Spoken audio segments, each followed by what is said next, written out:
نور اور جادوئی قلم نور ایک چھوٹے سے گاؤں میں رہتی تھی۔ وہ غریب تھی مگر علم کی شوقین۔ اس کا دل چاہتا تھا کہ وہ خوب پڑھ لکھ کر اپنے گاؤں کے لیے کچھ اچھا کرے، مگر اس کے پاس لکھنے کے لیے کچھ نہیں تھا۔ ایک دن وہ پرانی کتابوں کی دکان کے پاس سے گزر رہی تھی کہ ایک بزرگ نے اسے آواز دی۔ وہ سفید داڑھی والے، نیک صورت انسان تھے۔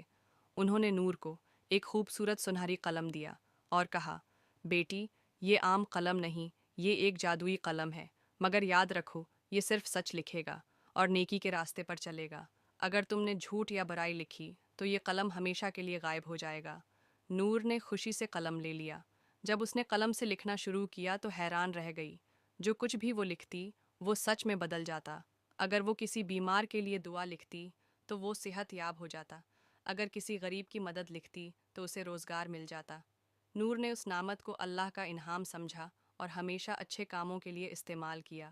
مگر ایک دن گاؤں کے ایک بددیانت تاجر نے نور سے قلم چھیننے کی کوشش کی۔ وہ چاہتا تھا کہ اس سے جھوٹے معاہدے لکھوا کر لوگوں کو دھوکہ دے۔ نور نے انکار کر دیا۔ تاجر نے لالچ دیا مگر نور نے جواب دیا، یہ قلم اللہ کی دی ہوئی امانت ہے، میں اسے جھوٹ کے لیے استعمال نہیں کر سکتی۔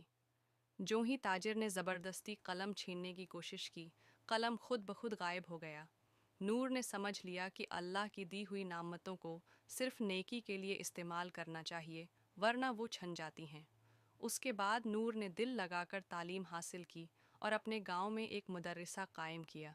وہ سب بچوں کو سچائی، امانت داری اور نیکی کا درس دیتی رہی۔ سبق: اللہ کی دی ہوئی ہر نعمت ایک آزمائش بھی ہوتی ہے۔ اگر ہم اسے نیکی کے لیے استعمال کریں تو وہ بڑھے گی، اور اگر برائی کے لیے استعمال کریں تو وہ چھن جائے گی۔